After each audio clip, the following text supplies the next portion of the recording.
Hello दोस्तों, आप सभी का स्वागत है आपके अपने YouTube चैनल टॉपर्स टाइम पे। दोस्तों, जैसा कि आप सभी को पता ही है कि यूपी डीएलएड 2023 का तृतीय सेमेस्टर की परीक्षा अक्टूबर के प्रथम या द्वितीय सप्ताह में प्रस्तावित है। आप सभी का एग्जामिनेशन फॉर्म भरा जा रहा है। 23 सितंबर तक एग्जामिनेशन फॉर्म भरा जाएगा। उसके बाद में अक्टूबर के प्रथम सप्ताह या द्वितीय सप्ताह में आपकी परीक्षा करवा ली जाएगी।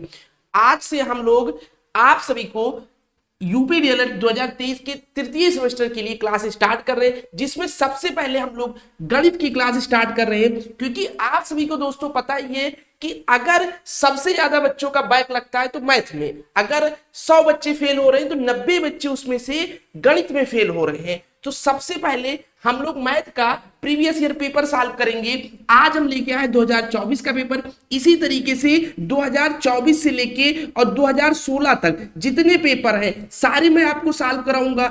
और मार्केट में आप जितने गाइड देखेंगे, जितने खरीद रहे होंगे, पवन हुआ या और भी जितनी सीरीज चल रही है, राजन, सब में केवल प्रीवियस ईयर क्वेश्चन दिया गया। तो अगर आप मेरे साथ ये 8 पेपर सॉल्व कर लेते तो आपको कोई गाइड पढ़ने की जरूरत नहीं। दूसरी, इस क्लास में मैं आपको लिखने का अप्रोच बताऊंगा कि कैसे पेपर लिखा जाता है। बहुत बच्चों की गणित अच्छी है फिर भी उनको 25 में 25 नंबर नहीं मिल पाते, क्योंकि उनके पास लिखने का तरीका अच्छा नहीं है। और YouTube पे जितने भी अध्यापक है वो आपको लिखने का तरीका नहीं समझाते, कैसे पेपर में लिखा जाए, कम से कम लिखा जाए और कितना समझाया जाए एग्जामिनर को कि उतने में वो पूर्णता नंबर दे दे। मैंने खुद डीएलएड किया है, मेरे सभी सेमेस्टरों में 25 है। एक सेमेस्टर का मैं रिजल्ट आपको यहाँ दिखा रहा हूँ अपना। यहाँ देख लो गणित, ये मेरा नाम है, यहाँ देख लो ये गणित का पेपर है और इसमें ये आप देख सकते हो कि 25 आउट ऑफ 25 ऐसे सभी सेमेस्टर में। लेकिन एक सेमेस्टर आपकी संतुष्टि के लिए मैं दिखाना चाहता हूँ, ठीक है, मैंने दिखा दिया। और इस पेपर में मैं एक चीज और विशेष ध्यान देते हुए चलूंगा, जिन बच्चों का मैथ बिल्कुल वीक है उन बच्चों के लिए मैं जीरो टू हीरो सारी चीजें समझाता चलूंगा।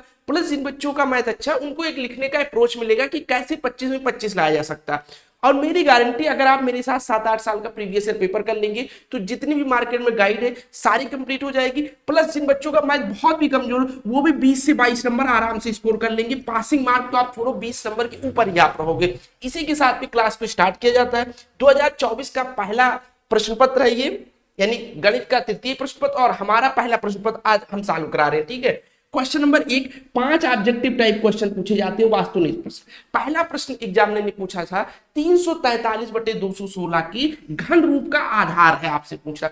इस क्वेश्चन में आपको कुछ नहीं लिखना है। आप सभी को पता है कि 343/216 का क्यूब रूट पूछ रहा है आपसे। 343 किसका क्यूब है? आप कहोगे सर 7 का। 216 किसका क्यूब है? आप कहोगे सर 6 का। 7/6 अपनी उत्तर पुस्तिका में सिर्फ प्रश्नोत्तर डाल के ऑप्शन सी 7/6 लिख देना है, आपको मार्क्स मिल जाएंगे। अब करना क्या है, जिन बच्चों का मैथ कमजोर है 1 से लेके 10 तक सभी क्यूब आप याद कर लो। 1 का क्यूब 1, 2 का क्यूब 8, 3 का क्यूब 27, 4 का क्यूब 64, ऐसे करके आप एक कॉपी में लिख के याद कर लो। एक क्वेश्चन इससे जरूर आएगा। चलते हैं question number 2। Question number 2 exam ने पूछा x⁻7 डिवाइड x⁻9। इसका मैं आपको एक छोटा सा रूल बताना चाहूंगा, अगर जिनको नहीं पता वो लोग ध्यान दे। देखो, अगर x⁻7 डिवाइड x⁻9 मतलब x⁻9 ऐसे लिख सकते हैं। अब अगर -9 ऊपर जाएगा तो माइनस होगा तो प्लस हो जाएगी पावर, प्लस होगी तो माइनस हो जाएगा। यानी इसको हम लिख सकते हैं x⁻7 प्लस 9। अगर यही प्लस होता तो ऊपर जाके माइनस हो जाता। तो 9 से 7 जाएगा, 2 बचेगा, x⁻2, यानी आंसर हमारा कितना हो जाएगा? x²। ऑप्शन क्या हो जाएगा? Option A. अब इसको चाहे आप लिख भी सकते हैं, लिख देंगे तो कॉपी में एक इंपैक्ट पड़ेगा कि बच्चा पढ़ा है, अच्छे से वो एक्सप्लेन कर रहा है। तो आगे वो कॉपी जब जांचेगा तो कहीं अगर आपने कम भी समझाया होगा 2 नंबर क्वेश्चन में, फिर भी उसकी एक मेंटालिटी बन जाएगी कि बच्चे ने पूर्णता कॉपी को एक्सप्लेन किया है, तो इसलिए वो आपको नंबर दे देगा भाई वहां पर भी। तो इसका इसमें तो एक ही मार्क्स मिलेंगे, लेकिन अगर इतना आप समझाते रहे तो उसका आगे कॉपी पे आपको बेनिफिट मिलेगा। चलते हैं क्वेश्चन नंबर 3 क्यों। उसने पूछा है किसी वृत्त का व्यास 6 सेंटीमीटर है, वृत्त की त्रिज्या क्या होगी? अब आप जानते हो कि वृत्त का व्यास अगर कैपिटल आर है तो त्रिज्या जो होती है स्मॉल आर से डिनोट करते हैं 2r के बराबर होती है, ठीक है। ये एक फार्मूला होता है। अगर व्यास आपका कैपिटल आर है और त्रिज्या स्मॉल आर है तो r बराबर 2r, यानी सीधी सी बात, व्यास की आधी त्रिज्या होती है या त्रिज्या का दुगना व्यास होता है। आपसे इसने कहा व्यास 6 सेंटीमीटर है, व्यास 6 सेंटीमीटर, त्रिज्या की वैल्यू यानी 2r बराबर 6, 2r बराबर 6, तो r बराबर 6/2 कितना हो जाएगा? 2 तिया 6, 3 सेंटीमीटर हो जाएगा। 3 सेंटीमीटर ऑप्शन ए। इसको लिख भी सकते हैं, नहीं भी लिख सकते, कोई जरूरी नहीं कि आप कॉपी में लिख दीजिए, लेकिन अगर लिख देंगे तो उसका इंपैक्ट पड़ेगा। मुझे 25 में 25 जो मार्क्स मिले थे भाई, उसमें मैंने क्या किया था, ये सारे क्वेश्चन भी मैंने एक्सप्लेन कर देता था, क्योंकि भाई इतना तो आप मुंजवानी लगाओगी तभी तो यहाँ आंसर आएगा, तो उसको कॉपी में लिख दो, सेकंड लगेगा आपको लिखने में। क्वेश्चन नंबर 4 चलते हैं। घड़ी की मिनट की सुई 12 पर तथा घंटे की सुई 2 पर है, सुइयों के बीच का कोण। अब कुछ लोगों को क्लास फास्ट लगेगा, क्लास फास्ट नहीं भाई, आगे जब क्वेश्चन समझाने वाले आएंगे तो मैं वहां आपको समझाता हुआ चलूंगा बहुत स्लो स्लो, लेकिन अभी ऑब्जेक्टिव टाइप में ज्यादा टाइम आपका नहीं मैं वेस्ट करना चाहता हूँ, कम से कम टाइम में क्लास एंड करना चाहता हूँ, इसलिए थोड़ा यहाँ फास्ट हूँ, जहां समझाने लायक होगा वहां रुक के आपको समझाऊंगा जरूर। घड़ी की मिनट की सुई 12 पर तथा घंटे की सुई 2 पर है, सुइयों के बीच का कोण बताइए।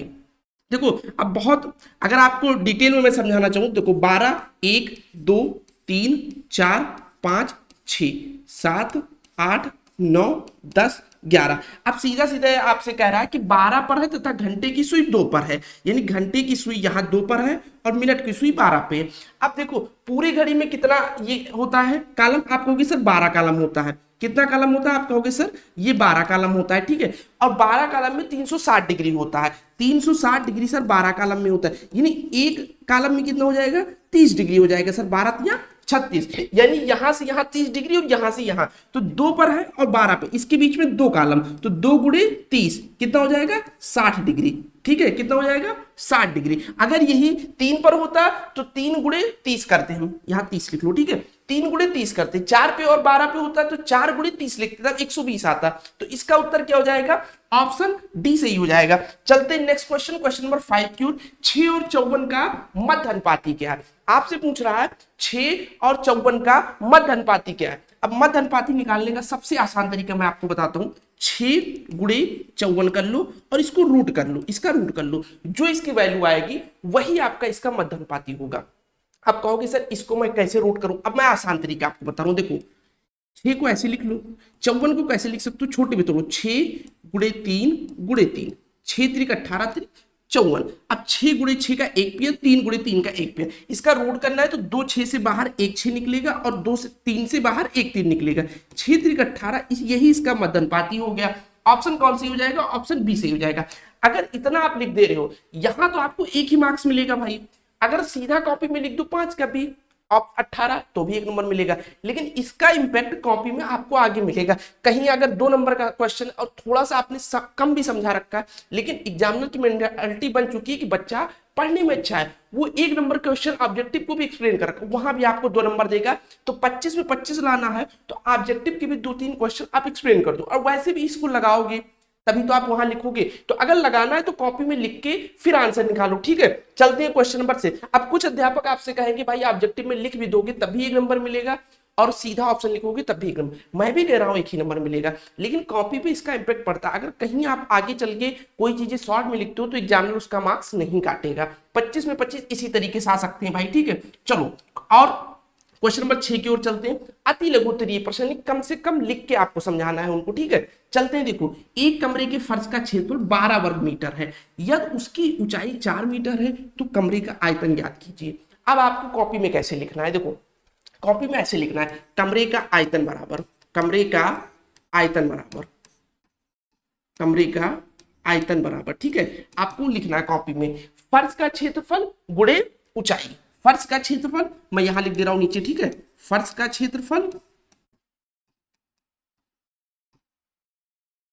गुणे ऊंचाई, ठीक है। इतना आपको कॉपी में लिखना है भाई, फिर आगे चलना है, फिर लिखना है कमरे का आयतन बराबर फर्श का क्षेत्रफल कितना है 12 और ऊंचाई कितना है 4, 12 4 48। अब यहां देखो यहां भी मीटर है, यहां भी वर्ग मीटर है, तो अब क्या हो जाएगा मीटर क्यूब। ये चीजें आपको लिखनी है भाई, अगर ये नहीं लिखोगे कॉपी पे असर पड़ेगा नंबर में, ठीक है। आपको मीटर क्यूब लिखना, 48 लिखना, इतनी चीजें आपको लिखनी है। 1 नंबर का क्वेश्चन है फिर भी इतनी चीजें आपको लिखनी है, ठीक है।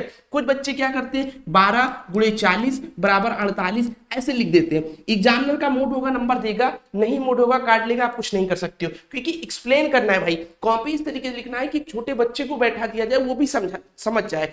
वो ये सोचते हैं कि आपको लिखना इस तरीके से है, यानी आपको इस तरीके से समझाना है कि जब आप पढ़ाने जाओगे तो बच्चों को भी समझ में आए। इस तरीके से बच्चे समझ पाएंगे नहीं, तो इस तरीके एग्जामिनर चाहता है बच्चों के जैसे उसको समझाओ, तो आपको इस तरीके से लिखना है। तो क्वेश्चन नंबर 6 हो गया। चलते हैं क्वेश्चन नंबर 7 की ओर। पूछ रहा है आपसे 12y², देखो 12y² माइनस y माइनस 1 का गुणनखंड कीजिए। अब देखो गुणनखंड का मैं सबसे आसान रूल आपको बता रहा हूं, और जितना मैं लिखूंगा उतना आपको कॉपी में भाई लिख के आना है, ठीक है।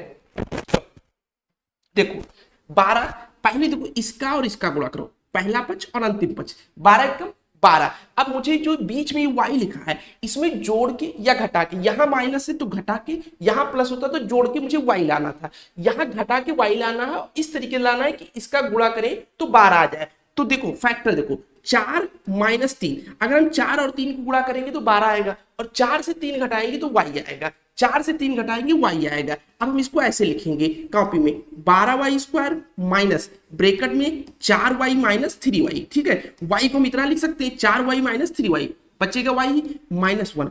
फिर स्टेप बाय स्टेप करना है भाई, 12y² माइनस ब्रैकेट खोलोगे 4y और minus minus plus 3y minus 1। फिर यहां से आप 4y कॉमन कर लोगे तो कितना बचेगा 3y, फिर यहां माइनस 1, फिर यहां प्लस 1 कॉमन करोगे 3y माइनस 1। अब यहां भी 3y माइनस 1, यहां भी 3y माइनस 1, तो एक ब्रैकेट में आप लिख लोगे, यहां मैं लिख दे रहा हूं, ठीक है। एक ब्रैकेट में लिख लोगे 4y प्लस 1, और एक ब्रैकेट में लिखोगे 3y माइनस 1, 3y माइनस 1। अब जब इतना स्टेप बाय स्टेप आप लिखोगे भाई तभी एग्जामिनर नंबर देगा। बहुत बच्चे आते हैं वहां से जोड़ते हैं, यूट्यूब पे आंसर देखते कहते सर मैंने इतना आंसर निकाला था फिर भी मार्क्स नहीं दिया गया, फेल हो गए। तो भाई गलती आपकी, आप स्टेप बाय स्टेप नहीं लिखते, इतना आपको स्टेप बाय स्टेप लिखना है, आपको 1 नंबर मिल जाएगा, ठीक है। चलते हैं नेक्स्ट क्वेश्चन, क्वेश्चन नंबर 8 की ओर।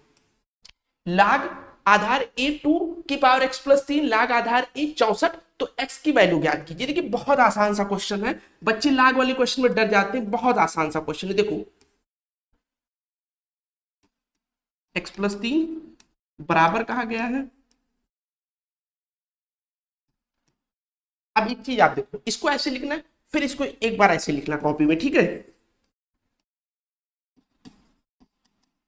अब मुझे इसको भी इसी फॉर्म में लिखना है। देखो यहां देखो, यहां 2 है, 2 की पावर में लिखो, 2 की पावर 64 तक लेके आना है, तो 2 दूनी 4 दूनी 8 दूनी 16 दूना 32 दूना 64, 2 की पावर 6 लिख सकते हैं, इतना लिख सकते हैं ना। अब देखो लाग आधार a2 लाग आधार a2 दोनों तरफ कैंसिल हो गया, बचा क्या भाई x प्लस 3 बराबर 6, तो x बराबर 6 माइनस 3, तो x बराबर 3 क्या हो जाएगा, x बराबर 3, यही आपका उत्तर हो जाएगा, यही आपका, यही आपको छोड़ देना है, ठीक है, आंसर लिख के यही आपको छोड़ देना, लेकिन इतना आपको लिखना है भाई, इतना आपको लिखना है, x बराबर 3, यही आपका आंसर हो जाएगा, ठीक है। तो क्वेश्चन नंबर 8 हो गया। अब इतने आपको लिखना जरूर है कॉपी में, ठीक है।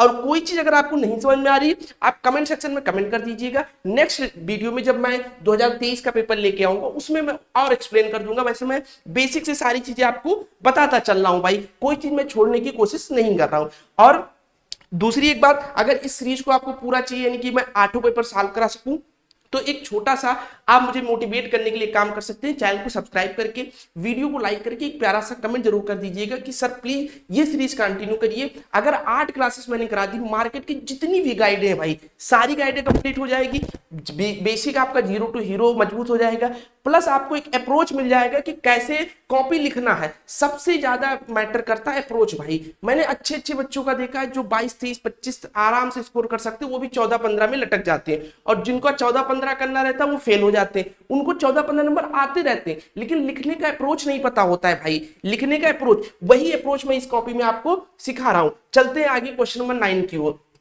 यदि समुच्चय 2 3 4 5 और 4 5 6 8 है, तो इसकी वैल्यू आपको कुछ नहीं, इन दोनों में कॉमन बता देना है कि क्या कॉमन। अब आपको लिखना है a बराबर 2 3 4 5, ठीक है, और 4 v की वैल्यू क्या उसने बताया, यह समुच्चय a और ये इसकी ये v की वैल्यू है भाई, ठीक है, यहां मिस टाइपिंग हो गया, ये v की वैल्यू है, ठीक है, v बराबर 4 5 6 8, ठीक है, ये टाइपिस्ट ने मिस कर दिया, ये v की वैल्यू पेपर में दिया गया था, ठीक है। अब आपको निकालना है अब बस इन दोनों में आपको कॉमन देखना है, 4 5 यहाँ कॉमन है, 4 5 यहाँ कॉमन है, सीधा अपनी कॉपी में लिख देना है 4 और 5, बस इतना ए भी लिखिए और इसको लिख के 4 5 लिख दीजिए, यही आपको आंसर लिख देना है। जो चीजें कॉमन हो वही चीजें लिख देनी, यही आपका उत्तर हो जाएगा। मुझे नहीं लगता कोई बच्चा यहाँ तक कोई क्वेश्चन ऐसा रहा होगा ना समझ पाया होगा, सारे क्वेश्चन मैंने डिटेल से एक्सप्लेन किया है, कोई चीज मैंने नहीं छोड़ी। देखो संख्या 2 से 20 तक विषम संख्याओं का समांतर माध्य ज्ञात कीजिए। अब देखो 2 से 20 तक विषम संख्याओं का समांतर, तो पहले आप अपनी कॉपी में लिखोगे 2 से 20 तक विषम संख्या, ठीक है, पहले आप अपने कॉपी में लिखोगे 2 से 20 तक विषम संख्या। तो 2 से 20 तक विषम संख्या 3 होती है, फिर 5 होता है, फिर 7 होता है, फिर 9 होता है, फिर 11, फिर 13, फिर 15, फिर 17, फिर 19। यानी सम संख्या है वो जो 2 से विभाजित हो जाए और विषम संख्या है वो जो 2 से ना विभाजित हो, ये सारे हो गए। अब आपसे पूछा जा रहा था समांतर माध्य, अब आपको यहां एक फार्मूला लिखना पड़ेगा, ठीक है, समांतर माध्य बराबर कुल संख्याओं का योग, कुल, अब इसको आपको लिखना जरूर है भाई, कुल संख्याओं का योग। कुछ बच्चे फार्मूला नहीं रखते, सीधा वो आंसर की ओर बढ़ने लगते हैं, ठीक है, बटे कुल पद, ठीक है, कुल पद। अब इसको अपने कॉपी में नोट भी कर सकते हैं, जहां भी समांतर माध्य पूछे वहां इस फार्मूले को जरूर लिखना, ठीक है। अब कुल संख्याओं का योग करना है तो इस तरीके से आप कर सकते हैं, फिर कॉपी में लिखिए 3 + 5 + 7 + 9 + 11 + 13 + 15 + 17 + 19 बटे कुल कितने पद है भाई, 1 2 3 4 5 6 7 8 9 पद है, ठीक है, जोड़ लो, 5 3 8 7 15 9 24 11 35 और 13 48 15 63 17 80 और 19 99, 99 बटे 9 कितना हो जाएगा 11, यही आपका आंसर हो जाएगा, ठीक है। यहां तक कॉपी में लिखना है और इंपॉर्टेंट क्या है, ये फार्मूला आपको लिखना है भाई, ये फार्मूला लिखना है, विषम संख्या लिखनी है, 1 नंबर का क्वेश्चन है, लेकिन इतना लिखना है अगर आपको 1 नंबर लेना है। इसमें से कोई चीजें स्किप करोगे एग्जामिनर आधा मार्क्स भी दे सकता है आपको भाई, ठीक है, क्योंकि एग्जामिनर क्या करता है, किसी क्वेश्चन में कम एक्सप्लेन करोगे आधा मार्क्स कर देगा, फिर 2 जगह अगर जब आधा मार्क्स कर देगा तो उसको मिला के 1 नंबर कर देगा, इस तरीके से एग्जामिनर करता है। अब कोई पूछेगा सर अगर आधा मार्क्स देंगे तो फिर हमारे 19 क्यों आते हैं, 19.5 भी तो आ सकते हैं भाई। इसको बाद में जब 19.5 आने लगता है तो वो या तो 20 कर देता है या 19 कर लेता है, ठीक है, बराबर कर लेता है, और या तो 2 जगह जब आधा आधा कर देता है तो उसको मिला के 1 कर लेता है, ठीक है, आधा नंबर जरूर देता है अगर एक्सप्लेन नहीं करोगे तो। क्वेश्चन नंबर 11 की ओर चलते हैं। 7,000 का 12% वार्षिक ब्याज दर से 5 वर्ष का साधारण ब्याज कितना होगा। अब देखो सबसे पहले तो बच्चे इसका आंसर निकालने लगते हैं, ऐसा नहीं करना, आपको पहले फार्मूला लिखना है। क्या लिखना है भाई, साधारण ब्याज बराबर क्या होता है भाई, मूलधन गुणे दर गुणे समय बटा 100। इसको जरूर लिखना है कॉपी में। इसको लिखने के बाद में आपको लिखना है, ठीक है, 7,000 गुणे 12 गुणे 5 बटे 100, ठीक है। अब कुछ बच्चे सीधा यही लिखने लगते हैं भाई, साधारण ब्याज बराबर, ठीक है, कुछ बच्चे यहीं से स्टार्ट करते हैं तो वहां पे नंबर कटने का संभावना है पूर्णता। अब 1 0 2 0 1 0 2 0 12 पंचे 60 और 60 सत्ते 66 42 और 2 0 ऐसे उतार लेंगे, ठीक है, 4200, यही इसका आंसर लिख देंगे, ठीक है। पर इतना करना है आपको, 1 नंबर आपको मिल जाएगा। चलते हैं क्वेश्चन नंबर 12 के। अब यहां से लघु उत्तरीय प्रश्न स्टार्ट हो गया। सबसे पहले 5 ऑब्जेक्टिव टाइप, फिर 6 आपको अति लघु, 5 6, अब फिर इसके बाद में कितने 7 प्रश्न आएंगे आपका लघु उत्तरीय प्रश्न, ठीक है। अब कुछ लोगों का पर्पज ये रहता है कि सर लघु उत्तरीय में बहुत ज्यादा लिखना है, बहुत ज्यादा नहीं लिखना है, काम की चीजें लिखना है और ऐसी कोई चीजें नहीं लिखनी है, ना फालतू लिखना है और ना कम लिखना है। नहीं, अगर कोई फार्मूला आ रहा है तो उसको लिखना है, एक्सप्लेन करना है, जैसे मैं आपको समझा रहा हूं उतनी चीजें आपको लिखना है। ये मत मेंटालिटी बना के चाहिए कि सर ज्यादा लिखना है लघु उत्तरीय में, ऐसा कुछ नहीं। देखो सवाल है, इस क्वेश्चन को आप कॉपी में जरूर लिखिएगा। 4 गुणे 5 माइनस 2, देखो 4 गुणे 5 माइनस 2 प्लस 1/10 की पावर 2 प्लस 3/4, इसको कॉपी में उतारिएगा।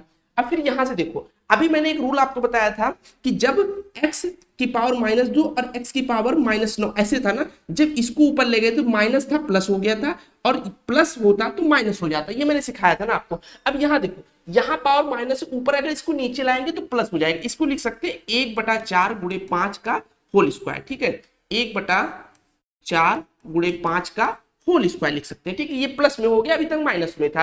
प्लस 1/10 का स्क्वायर, इसको लिख दो 1/100, 10 का स्क्वायर 100, ठीक है। इसको ब्रैकेट में बंद कर लो, प्लस 3/4 ऐसे लिख दो। ऐसे स्टेप बाय स्टेप लिखना है आपको। 4 पंचे 20 और 20 का स्क्वायर कितना होता है 400, 1/400 प्लस 1/100 प्लस 3/4, ठीक है। अब देखो इसका एलसीएम लेना है हमको, तो आसानी के लिए अगर हम यहाँ 4 से गुणा कर दें तो ये भी 400 ये भी 400 हो जाएगा, तो नीचे एलसीएम मिल जाएगा 400 और ऊपर क्या हो जाएगा, नीचे हो जाएगा 400 और ऊपर 1 और प्लस 4 हो जाएगा, प्लस 3/4। अब इसका एलसीएम लेने के लिए यहाँ 4 है, यहाँ 400, अगर ऊपर नीचे हम 100 से गुणा कर देते हैं तो यहाँ हमें क्या मिल जाएगा 400 400, तो इसका एलसीएम हो जाएगा 400 और ये हो जाएगा 5 + 3, 5 + 3, 5 + 3 कितना हो जाएगा 8/400। इसको काट दो, 8 पंचे 40, 1/50, यही इसका आंसर आ जाएगा भाई, यही इसका आंसर आ जाएगा 1/50। इतनी चीजें आपको स्टेप बाय स्टेप लिखनी है कॉपी में, 2 मार्क्स मिल जाएंगे। कुछ भी इसमें से स्किप नहीं करना है आपको और ना ज्यादा लिखना है। ये लिखोगे एक पेज में 1 2 3 4 5 6 लाइन में आपका आ जाएगा और आंसर लिख देना है, 2 नंबर मिल जाएगा। चलो क्वेश्चन नंबर 10 की ओर 13 की ओर चलते हैं। 10 12 8 9 11 19 13 10 20 22 की माध्यिका ज्ञात कीजिए। आपसे माध्यिका पूछा जा रहा है। सबसे पहले आपको क्या करना है, इसको अवरोही क्रम में लिखना है। किस में लिखना है, आरोही या अवरोही किसी में लिख लो। चलो मैं बताता हूं आपको, पहले इसको अवरोही क्रम में लिख लो, ठीक है, या आरोही क्रम में लिखो, यानी कि आरोही और अवरोही। आरोही अवरोही में आप समझ लो, आरोही क्या होता है, घटते से यानी कम से ज्यादा की हो, जैसे 1 2 3 4, ये आरोही हो गया। अवरोही मतलब बड़े से छोटे की हो, ठीक है। तो माध्यिका की सीरीज पहले आरोही में लिख लो आप, यानी सबसे छोटे से स्टार्ट करो बड़े तक लिखो। तो पहले 8 दिया है, फिर 9 दिया है, फिर 10 दिया है और 10 2 बार दिया है, 10 2 बार दिया है, यहां भी दिया है और यहां भी दिया है। 10 के बाद में 11 दिया है, 11 के बाद 12 दिया है, फिर 13 दिया है, फिर 19 दिया है, फिर 20 दिया है, फिर 22 दिया है, ठीक है, फिर 22 दिया। ये हो गया आरोही क्रम में। अब इसके बाद में माध्यिका निकालने के लिए सबसे पहले पद गिनो, 1 2 3 4 5 6 7 8 9 10, 10 पद। पद बराबर देखो लिखना, पद बराबर 10 और 10 क्या है, सम है। तो सम का क्या फार्मूला होता है, माध्यिका बराबर, अगर सम है तो n/2वां पद प्लस n+1/2वां पद बटे 2, ये आपका माध्यिका का फार्मूला। इसको जरूर लिखना है भाई, ठीक है, इसको जरूर लिखना है कॉपी में। अगर सम है तो, विषम होगा आगे सवाल आएगा उसका भी बता देंगे, ये सम वाला आप लिख लीजिए। तो n/2वां पद क्या हो जाएगा, n 10 है, 10 का आधा 5वां पद, 5वां पद इसमें क्या होगा 1 2 3 4 5, 11 हो जाएगा, 11 हो जाएगा। फिर n+1/2वां पद, तो n+1 कितना हो जाएगा 10, एक मिनट सॉरी, n/2वां पद प्लस n/2 + 1 पद, इसको इस तरीके लिख लो, ठीक है, एक मिनट, ठीक है, इसको इस तरीके लिख लो, n/2 + 1वां पद, ठीक है, ये इस तरीके लिख लो, ठीक है, यानी n/2, 10 का आधा 2 5, 5 1 6, छठवां पद लिख लो। तो 1 2 3 4 5 6, छठवां पद क्या है 12, प्लस आधा कर दो इसका 2, 11 12 23 का आधा कितना हो जाएगा 11.5, यही इसकी माध्यिका हो जाएगी, ठीक है, यही इसकी माध्यिका हो जाएगी 11.5, यही इसका आपका आंसर हो जाएगा। बस इतना आपको लिखना है, ठीक है। ये फार्मूला लिख दोगे, आरोही क्रम लिख दोगे, एग्जामिनर समझ जाएगा कि स्टूडेंट को सारी चीजें पता है भाई, ठीक है, सारी चीजें पता है और आपको 2 मार्क्स मिल जाएंगे, ठीक है। और ना बढ़ाने के लिए तो आप और भी बढ़ा सकते थे, पहले nवां पद लिखते यानी 5वां पद लिखते, फिर 6वां पद लिखते, लेकिन कॉपी पे पहले तो हम लोगों ने इंपैक्ट कर लिया। कहां से इंपैक्ट किया, हम लोगों ने यहां से कॉपी में इंपैक्ट किया, हमने उसको ऑब्जेक्टिव क्वेश्चन भी समझाया। देखो यहाँ ऑब्जेक्टिव क्वेश्चन समझाए, ये सारे मैंने उसको कॉपी में ऑब्जेक्टिव समझाए रहोगे, तो यहाँ अगर कुछ चीजें स्किप भी कर दोगे तो वो चीजें आपका मैटर नहीं करता, सारी इंपॉर्टेंट चीजें आप लिख रहे हो। अगर आप लिखना चाह रहे हो 1 2 लाइन और बढ़ा सकते हो, लेकिन कोई जरूरत नहीं है, क्योंकि एग्जामिनर के अंदर तो पहले ही माइंड में आ चुका है जब आपने ऑब्जेक्टिव उसको समझा दिया। आगे बढ़ते हैं क्वेश्चन नंबर 14 की ओर। अब आप, मैंने इसी पैटर्न से लिख के भाई सभी सेमेस्टर में 25 से 25 लाया, वही चीज साझा कर रहा हूं। मैं आपको हवा में बातें नहीं बता रहा हूं, मेरा एक्सपेरिमेंट है उस चीज पे, जिस तरीके से मैंने कॉपी लिखा उसी चीज को मैं बता रहा हूं, और मैथ की सारी छोटी छोटी चीजें मैं बता रहा हूं। मुझे लग रहा है कि जो भी भाई मैथ कमजोर होगी उनको भी सारी चीजें समझ में आ रही। अगर नहीं समझ में आ रही आप कमेंट करिए सर और एक्सप्लेन करिए, नेक्स्ट वीडियो में मैं और एक्सप्लेन करने की कोशिश करूंगा। लेकिन इस वीडियो में मेरा कोशिश है कि जिन बच्चों को कुछ नहीं आता उनको, और जो बच्चे जानते उनको एक अप्रोच देते हुए दोनों बच्चों को साथ लेकर चला जाए। तो इसी के साथ में क्वेश्चन नंबर 14 की ओर पहुंच चुके हैं। वह छोटी से छोटी संख्या ज्ञात कीजिए जिसमें 6075 से गुणा करने पर गुणनफल पूर्ण वर्ग बन जाएगा। अब इस क्वेश्चन का सबसे सीधा लॉजिक मैं बता रहा हूं, इसका आप लासा ज्ञात कर लीजिए। और लासा कैसे ज्ञात करना है, जो हम लोग छोटे थे निकालते थे उस पैटर्न से। ऐसे 6075 लिखिए, फिर सबसे पहले इसको 5 से कर लीजिए, 12 पंचे 60 और 25 15 25 75 1215 हो जाएगा, 1215 हो जाएगा। फिर 5 से करो, 5 दूनी 10, 2 गया 21, 5 चौक 20, 5 तिया 15। फिर किससे हो जाएगा, फिर ये इसके बाद में 3 से कर सकते हैं भाई, ठीक है, 8 3 24, 3 1 3, फिर 3 से कर सकते हैं 27, फिर 3 से कर सकते हैं 9, फिर 3 से कर सकते हैं 3, फिर 3 से कर सकते हैं 1। अब इसका ऐसे पेयर लिख लो आप, 5 गुणे 5 गुणे 3, कितने बार 3 है, 2 2 4 1 5 बार, ठीक है। ऐसे कॉपी में लिखना, ठीक है, आप 5 बार, ठीक है, 5 बार। अब इसका पेयर बना लेना, 2 2 2। अब एक पेयर कम है तो आप सीधा लिख देना कि 3 का एक पेयर पूर्ण करने के लिए अगर इस संख्या में 3 से गुणा कर दिया जाए तो यह संख्या पूर्णतः पूर्ण वर्ग बन जाएगी। तो उत्तर क्या हो जाएगा आपका, 3 हो जाएगा, ठीक है। आपको लेकिन हिंदी में लिखना जरूर भाई कि अगर इस संख्या को पूर्ण वर्ग बनाना है तो 3 का एक पेयर कम है, अतः इसमें अगर 3 का गुणा करा दिया जाए तो यह पूर्णतः पूर्ण वर्ग बन जाएगी, ठीक है। फिर नीचे लिख देना उत्तर बराबर 3, ठीक है, ऐसे लिख देना कॉपी में, ठीक है। और एक लाइन जो हिंदी की मैंने बोली उसको लिख देना, और कुछ ना करना, 2 नंबर 101% आपको मिल जाएगा, कोई मार्क्स आपके काटे नहीं जाएंगे। क्वेश्चन नंबर 15 पे चलते हैं।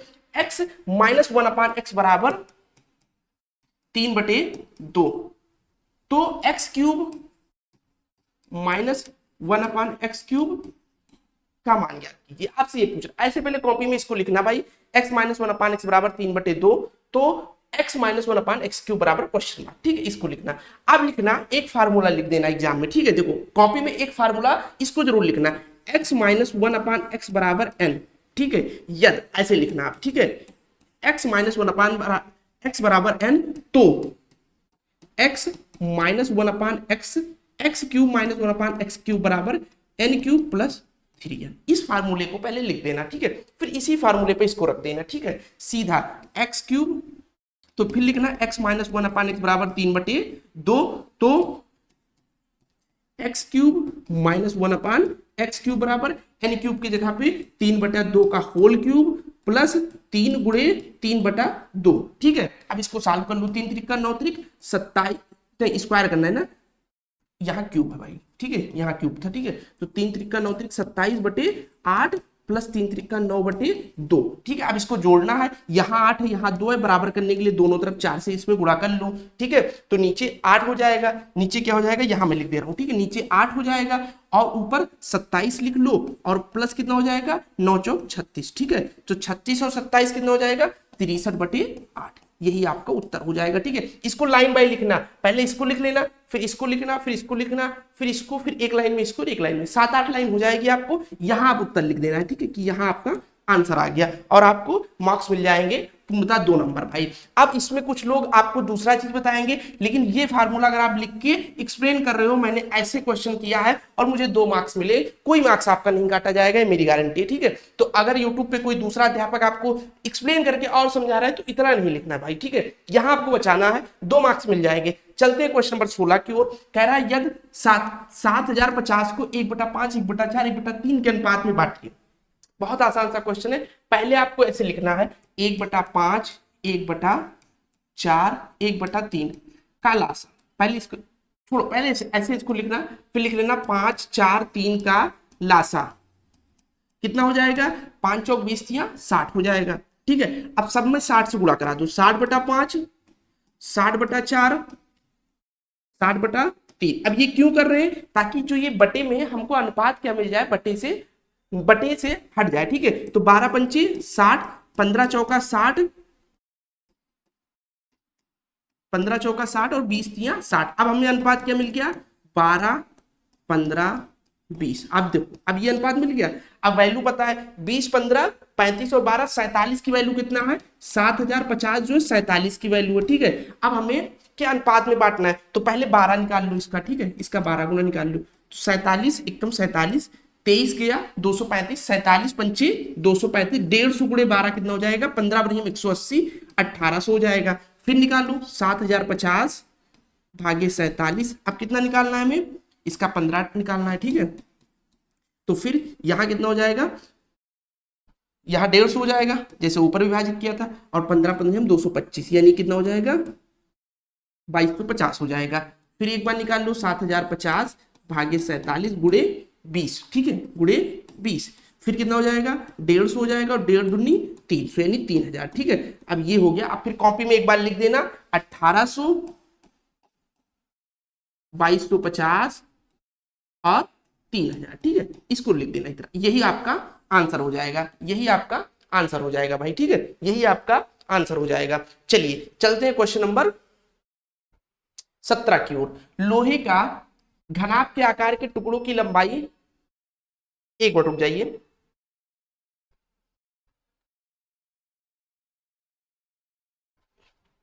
चलिए 1 मिनट का टाइम दे दीजिए। और अगर किसी को भाई ये क्लास में कोई चीज भी आपको अगर कमी लगी हो कि सर ये चीजें हमें नहीं समझ में आ रही है, इस चीज को प्लीज एक्सप्लेन करिए, और डिटेल में कोई भी क्वेश्चन, तो आप कमेंट सेक्शन में क्वेश्चन नंबर डाल के कमेंट कर दीजिएगा कि सर ये वाला क्वेश्चन और एक्सप्लेन कर दीजिए। 1 मिनट का टाइम दीजिएगा, बोर्ड रीओपन हो रहा है। ठीक, फिर से वहीं से चलते हैं, तो वो एक्सप्लेन जरूर लिख दीजिएगा कि सर ये क्वेश्चन एक्सप्लेन कर दीजिए, नेक्स्ट वीडियो में उस क्वेश्चन को एक्सप्लेन कर दिया जाएगा। दूसरी बात, अगर इस क्लास को आप कंटिन्यू चाहते हैं तो एक बार कमेंट सेक्शन में जरूर कहिएगा कि सर 8 साल का प्रीवियस ईयर आप कंटिन्यू रखिए, बस इतना रखिए, लिख दीजिएगा प्लीज कंटिन्यू क्लास सर। ठीक है, और इसमें अगर और कोई सुधार चाहिए आपको तो वो भी देख सकते हैं। और सपोर्ट के लिए आप चैनल को सब्सक्राइब करके वीडियो को लाइक करना मत भूलिएगा भाई, चैनल को सब्सक्राइब करिएगा, तो आपको जैसे ही हम वीडियो अपलोड करेंगे आप तक नोटिफिकेशन आएगा। दूसरी चीज, इस आर्ट सीरीज को पूरा होने के बाद में हम अदर सब्जेक्ट के लिए भी ऐसी क्लासेस लेके आएंगे, मैथ के कुछ इंपॉर्टेंट क्वेश्चन करवा देंगे। इस बार जिन बच्चों का मैथ थोड़ा भी अच्छा उनको 25 में 25, और जिन बच्चों का मैथ में बैक लगता था उनका इतनी गारंटी कि 20-22 नंबर दिला देंगे भाई, ये मेरी गारंटी। अगर मेरा 8 पेपर साल का आप करा करके चले गए हैं तो जरूर आपको वहां 20-22 नंबर आ जाएंगे, क्योंकि प्रीवियस ईयर से बाहर कोई क्वेश्चन डेलर पूछता नहीं। आपको मार्केट की कोई भी गाइड उठा लो, उसमें आप सारे क्वेश्चन आपको प्रीवियस ईयर ही मिले जाएंगे। ऑब्जेक्टिव देखोगे सारे 8 साल के प्रीवियस ईयर पढ़े, तो कोई गाइड नहीं खरीदनी, कुछ गाइड नहीं पढ़ना। सबसे बोरिंग होता है गाइड पढ़ना भाई। 8 क्लासेस मेरी 40 से 45 मिनट की होगी, आप देखना चाहोगे 5-6 घंटे की क्लास में पूरी जो गाइड इतनी मोटी आपकी राजन या पवन आती है, सारा आपको एक्सप्लेन के साथ में खत्म हो जाएगा। यहाँ एक टीचर समझा रहा है, वहां आपको खुद समझना है। दूसरी चीजें, सबसे ज्यादा मिसप्रिंट इन्हीं गाइडों में है, सबसे ज्यादा गलत उत्तर दिए गए भाई। अगर ऑब्जेक्टिव के 100 प्रश्न है तो लमसम 20 प्रश्न में उत्तर गलत है। कोई सीरीज पूर्णता त्रुटि रहित नहीं है भाई। आप कोई एक सीरीज का नाम नहीं बता सकते हो कि सर इसमें त्रुटि नहीं, आप कमेंट बताओ, मैं उसकी गलतियां बता दूंगा कि किस किस सीरीज में कितनी कितनी क्वेश्चन नंबर पे आंसर गलत दे रखा है। तो सीरीज में मत फंसिए भाई, क्लास 8 लेके जाइएगा, और चैनल को सब्सक्राइब करके और अपने दोस्तों के पास इस क्लास को जरूर शेयर कर दीजिएगा। ठीक है, अपने दोस्तों के पास इस क्लास को जरूर शेयर कर दीजिएगा। चलिए इसी के साथ में हम लोग क्वेश्चन नंबर 17 पे थे, चलते हैं। ठीक है,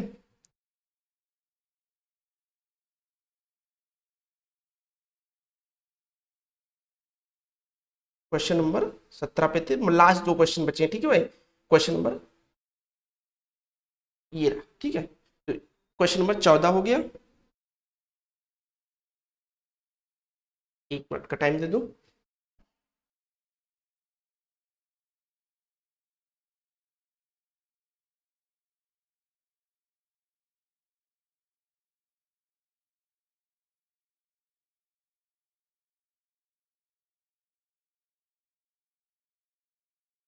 एक मिनट का भाई टाइम दे दो, मैं 17 और 18 क्वेश्चन लगा दे रहा हूँ। ठीक है।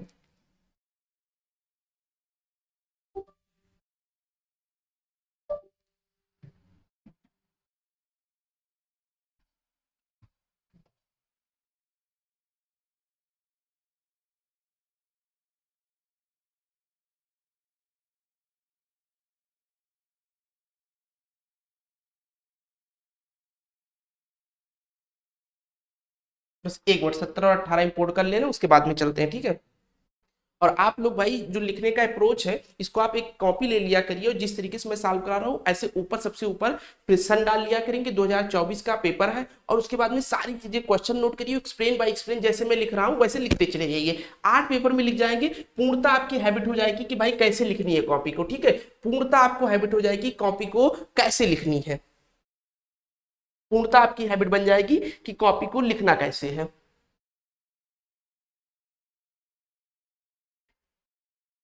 तो 8 पेपर को जरूर आपको लिखना है, मतलब कॉपी लेके बैठिए। अगर नहीं अभी तक आपने ले रखी थी कॉपी, तो इसको जब रिवीजन करिएगा क्लास, तो कॉपी जरूर ले लीजिएगा, और ऊपर सन डाल लीजिएगा कि 2024 का पेपर है। उसके बाद में नीचे वहां 1 नंबर क्वेश्चन से लेकर 18 नंबर क्वेश्चन तक जितना मैंने एक्सप्लेन किया है, उतना सारे क्वेश्चन को एक्सप्लेन करते हुए आपको चलना है, ठीक है। उतना सारे क्वेश्चन को एक्सप्लेन करते हुए चलना है आपको,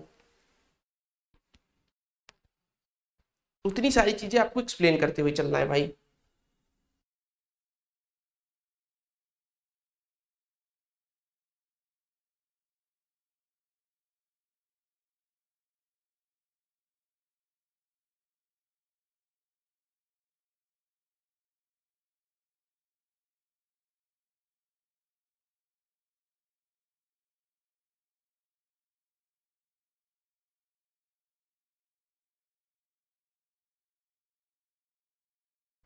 बस 10 से 15 सेकंड का टाइम दीजिए।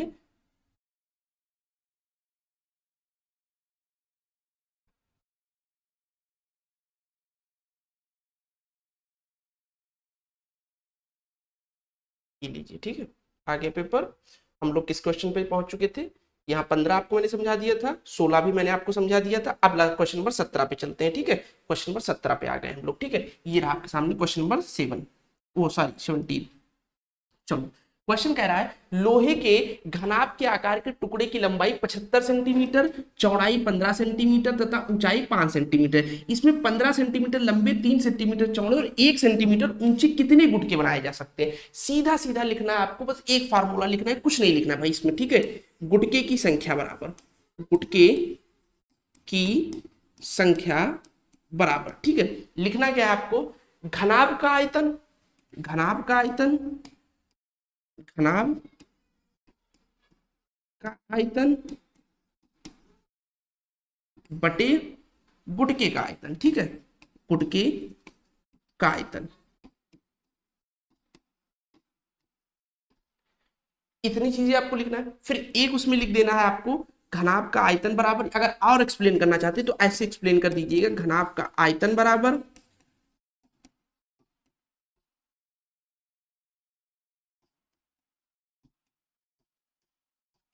लंबाई गुणे चौड़ाई गुणे ऊंचाई, ठीक है। इतना और एक्सप्लेन कर दीजिएगा अगर आप करना चाहें। अब इसको आप ऐसे लिखिएगा, ठीक है। 75 गुणे 15 गुणे 5, गुटके का क्या है भाई? 15 गुणे 3 गुणे 1, ठीक है। 15 25 75, 5 3 15, ठीक है। तो 15 25 75 पंचे कितना हो जाएगा? 375 हो जाएगा। गुटके की संख्या बराबर 375 हो जाएगा, यही आपका आंसर हो जाएगा, ठीक है। यहां से देखो 15 25 75 काटा, 5 या 15 काटा, 15 25 75 पंचे 375, ठीक है। आ जाएगा 75 गुणे 15 गुणे 5, इतना लिखना है आपको, 2 मार्क्स मिल जाएंगे। क्वेश्चन नंबर 18 है और लास्ट क्वेश्चन भाई इस प्रश्न पत्र का अंतिम प्रश्न।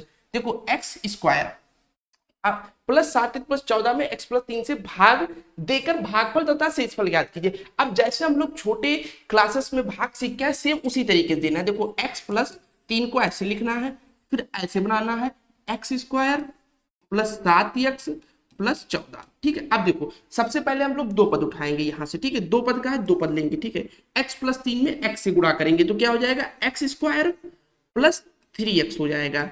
फिर क्या करते थे? इसको इससे घटाते थे, ये कैंसिल हो जाएगा, 7x से 3x जाएगा, 4x होगा, फिर ये वाला पद उतार लेंगे 14। अब इसको प्लस 4 से गुणा कर देंगे, 4x हो जाएगा, प्लस 4 किया 12 हो जाएगा। फिर माइनस करेंगे, ये कैंसिल, 14 से 12 गया 2, ये लिख देना है आपको शेषफल, ये लिख देना है आपको शेषफल। और भागफल क्या है? x प्लस 4, x प्लस 4 बराबर भागफल, भागफल। इतनी चीजें आपको लिखनी, इससे ज्यादा कुछ नहीं लिखना। आपसे एग्जामिनर पूछ रहा था शेषफल तथा भागफल बताइए। ये आपको 18 क्वेश्चन का डिटेल सोल्यूशन मैंने आपको सिखाया, कैसे आपको लिखना है, कॉपी में कितना लिखना है। अगर क्लास पसंद आई हो भाई तो क्लास को लाइक करना मत भूलिएगा। एक छोटा सा मोटिवेट करने के लिए क्लास को लाइक कर दीजिएगा, चैनल को सब्सक्राइब कर दीजिएगा और कमेंट सेक्शन में कंटिन्यू क्लास सर करिएगा। 8 पेपर मैं आपको एक्सप्लेन कर दूंगा बहुत अच्छे से, कैसे लिखना है सारी चीजें समझा दूंगा। उसके बाद में कुछ महत्वपूर्ण प्रश्नोत्तर भी करवा दूंगा आपको, ठीक है। चैनल को सब्सक्राइब करना मत भूलिए, अपने दोस्तों को भी इस क्लास को शेयर करिएगा। इसी के साथ में इस क्लास को एंड करते हैं, मिलते हैं नेक्स्ट क्लास में। इस क्लास को ढेर सारा प्यार जरूर दीजिएगा। धन्यवाद।